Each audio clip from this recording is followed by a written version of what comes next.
Hi friends, welcome to Ravalishri kitchen. ఈరోజు మన ఛానల్లో వెజిటేబుల్ పలావ్ ఎలా చేయాలో చూద్దామా. చాలా టేస్టీగా సింపుల్గా అయిపోయే రెసిపీ అండి. అండ్ ఈ వెజిటేబుల్ పలావ్ని రైస్ కుక్కర్లో ఎలా చేయాలో చూద్దాం రండి. ఇందులో రైతా వేసుకొని తింటే చాలా బాగుంటుందండి. బెస్ట్ కాంబినేషన్ అండి వెజిటేబుల్ పలావ్తో. ముందుగా మనం రైస్ నానబెట్టుకుందాం. నేను గ్లాస్న్నర రైస్ తీసుకున్నానండి. ఇలా వాటర్ పోసుకొని శుభ్రంగా కడుక్కొని ఆ వాటర్ పంపేసి ఇప్పుడు ఫ్రెష్ వాటర్ పోసి ఆ రైస్ని పక్కన పెట్టేసుకోండి.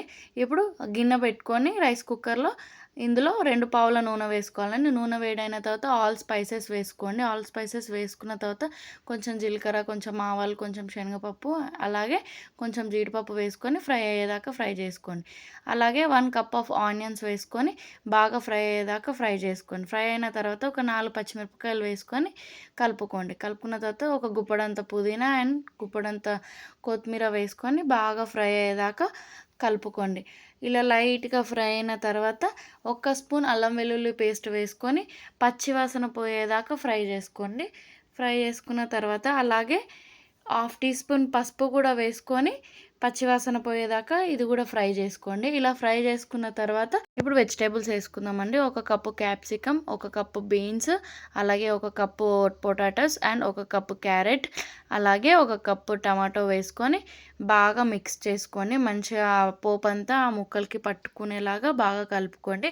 నా ఛానల్ని కొత్తగా చూసినట్టయితే సబ్స్క్రైబ్ చేసుకోండి. రైస్ కుక్కర్లో చేస్తున్నప్పుడు వుడ్ స్పూన్స్ ఆర్ ప్లాస్టిక్ స్పూన్సే వాడండి. కొంచెం ఉప్పు జల్లుకొని మూత పెట్టుకొని కొంతసేపు వదిలేయండి. ఒక 2 to 3 మినిట్స్ అలా వదిలేసాక ఇలా వెజ్జీస్ అన్నీ ఉడికిపోతాయండి. ఇలా ఒకసారి కలుపుకొని నేను ముందుగానే కొంచెం మిల్ మేకర్ అండ్ కొంచెం పచ్చ బఠానీని ఉడకబెట్టేసుకున్నానండి. అవి కూడా ఇందులో వేసుకోండి. వేసుకొని మళ్ళీ ఒకసారి బాగా కలుపుకొని ఇప్పుడు ఇందులో ఒక 1/2 టీ స్పూన్ కారం, 1.5 స్పూన్ ఉప్పు, అలాగే 1/2 టీ స్పూన్ గరం మసాలా, 1 స్పూన్ ధనియాల పొడి వేసుకొని మంచిగా కలుపుకోండి. ఆ స్పైసెస్ అన్నీ ఆ ముక్కలకి పట్టేటట్టు కలుపుకున్న తర్వాత నేను గ్లాస్కి గ్లాస్న్నర వాటర్ తీసుకున్నానండి. అంటే నేను గ్లాస్న్నర బియ్యం తీసుకున్నాను కాబట్టి 3 గ్లాసెస్ ఆఫ్ వాటర్ తీసుకున్నాను. ఇలా కలుపుకొని మూత పెట్టేసుకోండి. ఒక 5 మినిట్స్ తర్వాత ఇలా మూత తీసి చూస్తే ఇలా వాటర్ మసులుతూ ఉంటాయండి. ఒకసారి కలుపుకొని మనం ఆల్రెడీ ముందుగానే రైస్ నానబెట్టుకొని పెట్టుకున్నాం కాబట్టి ఇప్పుడు ఆ రైస్ని ఇందులో వేసుకోవాలండి. కొద్దిగా రైస్ వేసుకోండి. ఇలా కొద్దిగా రైస్ వేసుకొని మళ్ళీ ఒకసారి గంటెతోటి కలుపుకొని మూత పెట్టుకోండి. రైస్ కుక్కర్ ఆఫ్ చేసి మళ్ళీ ఆన్ చేయండి. తర్వాత ఒక 10-15 మినిట్స్ తర్వాత చూస్తే మన రైస్ కంప్లీట్ అయిపోతుందండి. ఇలా రైస్ ఒకసారి ఇలా కలుపుకొని దాని మీద కొంచెం కొత్తిమీర చల్లుకోండి. బాగుంటుంది టేస్ట్.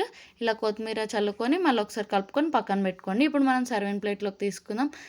చాలా టేస్టీగా సింపుల్గా వెజిటేబుల్ పలావ్ ఎలా చేయాలో చూసారు కదా. ట్రై చేసి చెప్పండి నాకు కామెంట్లో. ఇలా కొంచెం కొత్తిమీర అండ్ కొంచెం రైతా వేసుకొని తినండి. చాలా బాగుంటుంది. టేస్ట్ కూడా బాగుంటుంది. ట్రై చేసి చూడండి. Thank you for watching this video. Thank you.